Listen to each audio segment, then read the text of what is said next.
সূরা আহকাফের ৩ নম্বর আয়াতে উল্লেখ করা হয়েছে আল্লাহ এই আকাশমণ্ডলী ও পৃথিবী সৃষ্টি করেছেন একটি নির্দিষ্ট সময়ের জন্য। অর্থাৎ বলা হচ্ছে সবকিছুই একদিন ধ্বংস হয়ে যাবে। আর কোরআনে এই কথা অনেকবার বলা হয়েছে, যেমন পবিত্র কোরআনে সূরা কিয়ামত ৮ নম্বর আয়াত আর ৯ নম্বর আয়াতে বলা হচ্ছে যে চন্দ্র তখন হইয়া পড়িবে জ্যোতিহীন, সূর্য ও চন্দ্রকে একত্রিত করা হইবে যখন বিশ্বজগৎ ধ্বংস হইবে। এরপরে সূরা তাকবীরের ১ থেকে ৩ নম্বর আয়াত এবং ৬ নম্বর আয়াতে উল্লেখ করা হয়েছে যে সূর্য তখন নিষ্প্রভ হইবে, নক্ষত্ররাজি খসিয়া পড়িবে, সমুদ্র তখন স্থিত হইবে, পর্বত সমূহকে চলমান করা হইবে। পবিত্র কোরআনে সূরা ইনফিতারের ১ নম্বর আয়াত থেকে ৩ নম্বর আয়াতে বলা হচ্ছে যে আকাশ তখন বিদীর্ণ হইবে, নক্ষত্র খসিয়া পড়িবে, পর্বতমালা ভাঙিয়া পড়িবে। পৃথিবী ধ্বংসের অনেকগুলো নিদর্শনের কথা বলা আছে।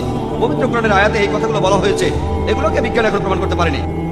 যেভাবে আমি প্রথম দিনের সূচনা করিয়াছিলাম সেইভাবে পুনরায় সৃষ্টি করিব। তাহলে কোরআন বলছে যে আবার নতুন করে সবকিছু সৃষ্টি হবে পৃথিবী ধ্বংস হওয়ার পর।